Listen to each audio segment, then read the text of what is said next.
Naomba niseme na wewe binti, hasa wewe binti mwenye umri ambao tunaweza tukasema binti mkubwa, kuanzia miaka ile 25 mpaka 40, na wewe ambaye bado hujaingia kwenye ndoa. Nataka niseme na wewe leo. Neno la Mungu kutoka kitabu cha Mwanzo sura ya 3 mstari wa 16 inasema, tamaa yako itakuwa kwa mumeo naye atakutawala. Tamaa yako itakuwa kwa mumeo naye atakutawala. Sasa kama wewe ni binti ambaye uko kwenye huo umri, nina swali leo la kukuuliza. Je, unajiona kama umechelewa kuolewa? Na nina vitu viwili ambavyo natamani leo kukuletea tuvijadili hapa. Unajiona kama umechelewa kuolewa? Kama unajiona kama umechelewa kuolewa, mimi naomba kitu cha kwanza kabisa niseme, nikutie moyo kwamba unatakiwa uwe tayari kwenye moyo wako kuusubiri wakati wa Mungu. Wakati wa Mungu unakuja. Mimi huwa nasema kwamba asili ya uumbaji wa mwanamke unatoka kwenye Mwanzo 1:18. Neno la Mungu linasema, si vema mtu huyu awe peke yake, nitamfanyia msaidizi wa kufanana naye. Kwa hiyo anaposema asili ya uumbaji wako wewe kama binti kwamba si vema mtu huyu awe peke yake, nitamfanyia msaidizi wa kufanana naye, maana yake kuumbwa kwako uliumbwa kama msaidizi, ndio wewe. Ikimaanisha kuumbwa kwako kuna mtu yupo, ndio baadaye wewe ukaje. Kwa hiyo subiri wakati wa Mungu. Wakati unasubiri wakati wa Mungu, ukumbuke, ujitambue kwamba mimi niliumbwa kama mke na msaidizi wa mtu. Huyo mtu leo simjui, lakini iko siku nitamjua. Ukishakuwa katika hali hiyo, utakiwi kukata tamaa, kwa sababu neno la Mungu katika ile kitabu cha Isaya sura ya 34 mstari wa 16 linasema, there will be no one without a mate, there will be no one without a partner. Hakuna mtu ambaye atakuwa bila mwenza.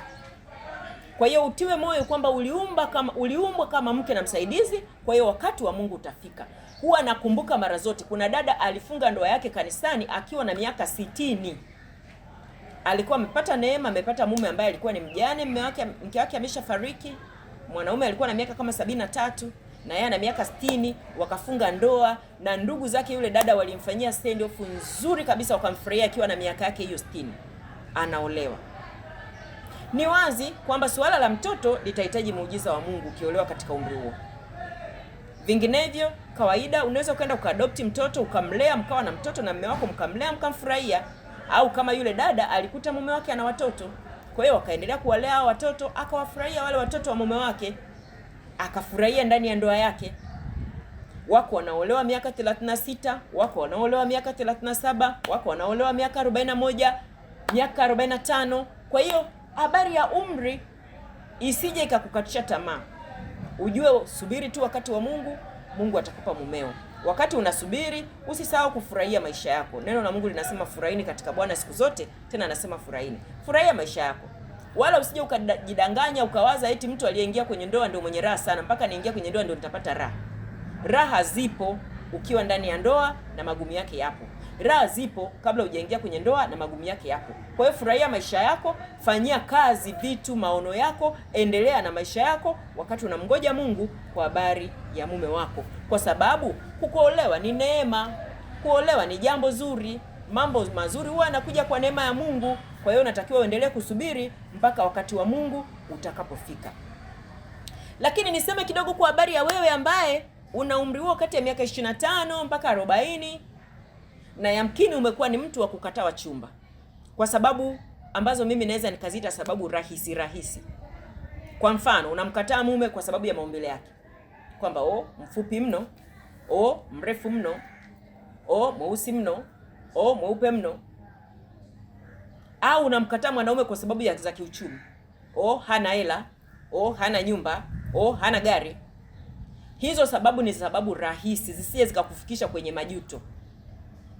Kwa sababu inawezekana katika hao wanaokujia mume wako yupo. Kwa hiyo tulia, uombe Mungu, utulie, umsikilize Mungu ili ujue kama yupo katika hao wanaokufuata. Usimkatae mwanaume kwa sababu hizi za kijinga za maumbile yake, sababu hizi za kijinga za uchumi, kwa sababu pesa huwa zinakuja na kuondoka. Unachohitaji ni kumpata mwanaume ambaye anaweza kukaa kama kiongozi wa familia. Anaweza kukaa kama kichwa kwenye familia. mwanaume ambaye ana akili, anaweza kutulia akafikiria ana maono gani, akafikiria ana mipango gani, akafikiria anakusudia nini kuhusu familia yake, na wewe ukamsaidia, familia yenu ikajengeka, ikachukua mwelekeo unaofuata. Huyo ndio mwanaume ambaye unatakiwa umfikirie, kwa sababu akiwa na akili nzuri, hata kama hana hela, siku moja mnaweza mkapata hela. Lakini akiwa ni bogus hapa juu, kama ana hela za urithi, zitapotea, zitaisha, alafu hata jua hata kuzizalisha wala kuzitunza. Kwa hiyo unatakiwa kuolewa na mume ambaye ni kiongozi, mtu mwenye maono ya kuweza kuongoza na kutunza familia yake. Kwa hiyo angalia kichwa chake, sio unaangalia vitu vya kijinga. Huyo mwanaume ambaye unaweza ukasema unamtamani, mwanaume mrefu, sijui mweupe, sijui mweusi, sijui mnene, sijui mwembamba, hata ungempata huyo mwanaume kama huku kichwani hamna kitu, kuna siku hutatamani hata kumuona. Nikwambie, mimi ni mwanamke mtu mzima, nisikilize ninachokwambia. Wanawake hatupendi kwa sababu za kijinga, sababu za kipumbavu kama vya vitu maumbile ya mtu. Kuna siku hutatamani hata kumuona huyo mwanaume. Mwanaume sio wa kupiga naye picha. Mwanaume ni kiongozi, mlezi, mtunzaji wa familia yake. Kwa hiyo unatakiwa uangalie akili yake ya uongozi, usije ukachelewa. Kumbuka pia tumeendelea na bidii nyingi katika kumuimarisha mtoto wa kike, lakini tumekuwa na bidii kidogo katika kuimarisha mtoto wa kiume. Kwa hiyo wanawake waliosoma ni wengi, wenye uwezo wa kiuchumi ni wengi yamkini kuliko walivyo wanaume wenye uwezo wa kiuchumi na waliosoma. Kwa hiyo angalia katika hao wanaokujia, unaweza ukamtumia mentor, ukipenda nitafute, niko tayari kukusaidia, tutembee pamoja kwa maombi na kuangalia na kuchunguza kama huyu mwanaume anakufaa, ili mume wako ambaye Mungu amekusudia uwe naye, basi uweze kumkubali na muweze kuingia naye kwenye maisha ya ndoa. Lakini kitu cha pili ambacho nilikuwa natamani nikwambie ni kwamba kama uko kwenye umri huu miaka 25 mpaka 40 na unajihisi kama umechelewa, basi hebu pia tafakari ni nini kinachoweza kuwa kimesababisha huko kuchelewa kutokea. Tafakari, piga picha ya maisha yako huko nyuma. Je, ulipitia kwenye mazingira ambayo ukawa na mama ambaye alikuwa anateswa na baba yako, au shangazi, au dada anateswa na shemeji, au rafiki anateswa na boyfriend na mume wake? Je, ulipita katika mazingira hayo? Au ulipita katika maumivu ya namna nyingine, kwamba ni binti, pengine katika utoto ulifikia kubakwa na wanaume? Bahati mbaya sana wako wanaume ambao wamewahi kufanya matendo ya kikatili na kinyama namna hiyo. Huwa nawaambia watoto wa kiume, na kama wewe ni mwanaume unafuatana nami, zingatia hili. Kumbaka mwanamke, anachokihisi mwanamke unayembaka, anakihisi kama vile anavyouawa mtu, anahisi kitu kibaya cha ajabu sana. Kama ni mwanaume, epuka sana kubaka mwanamke, epuka sana kubaka mtoto wa kike, hata mtoto wa kiume. Siku hizo watoto wa kiume nao wanabaka, epuka sana. Kwa hiyo kama ulipitia mazingira ya wanaita trauma, mazingira ya maumivu makubwa ya ndani kiasi hicho, hebu chunguza, je, haya yanaweza kuwa yamechangia wewe kuchelewa kuolewa? Unaweza ukajiuliza maswali machache ya msingi. Kama ulipitia hayo, kuona maumivu ya namna hiyo, ulifanya maamuzi gani wakati huo, katika utoto wako, katika ubinti wako, katika ujana wako? Je, ulifanya maamuzi kwamba mimi sitaki kabisa mwanaume, mimi sitakaa niolewe? Au ukafanya maamuzi kwamba mimi nitatafuta pesa, nitatafuta kazi, nitatafuta elimu, hiyo ndio itakuwa mume wangu? Au ukatamka maneno magumu kabisa, sitakaa niwe mtumwa wa mwanaume, ukatamka maneno kama hayo. Kama ulitamka haya maneno, kinywa nacho huwa kina tabia ya kuumba, kinaweza kichangia kuchelewa. Na haya maneno yana tabia ya kitengeneza msimamo na mtazamo ndani ya binti, yana tabia ya kutengeneza tabia fulani ndani ya binti, tabia ambazo huwa zinafukuza wanaume, tabia za naweza kufanya kila kitu, mitazamo ya fulani hivi ya kudharau mwanaume, kumshusha, inaweza kujitokeza bila wewe kujua, na ile ina tabia ya kufukuza wanaume hata wazuri wanaojaribu kuja kwako. Kwa hiyo kama ulifanya maamuzi magumu ya namna hiyo, ukatamka maneno, ni kitu ambacho unatakiwa kufanyia kazi.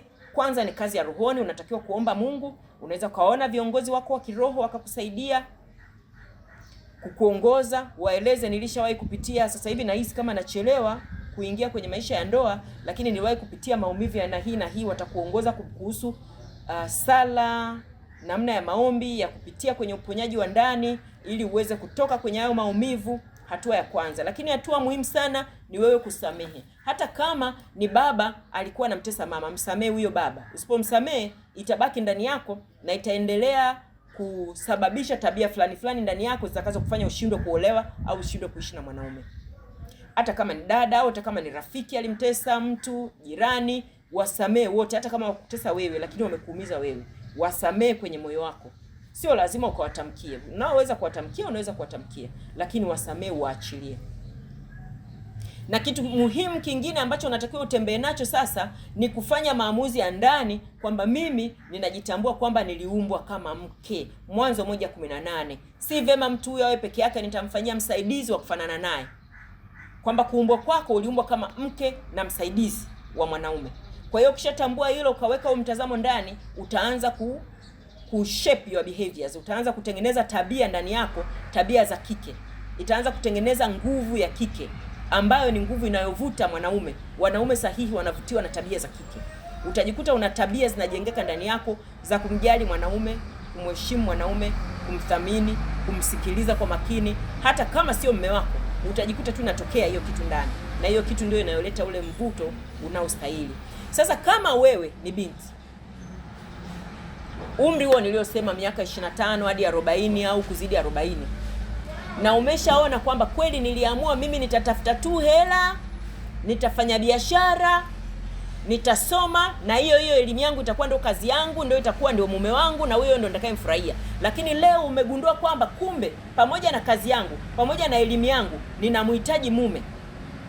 Na ndio maana nimekuletea ujumbe siku hii ya leo. Ndio maana nimekuletea ujumbe wa Mwanzo 3:18. Tamaa yako itakuwa kwa mumeo, naye atakutawala.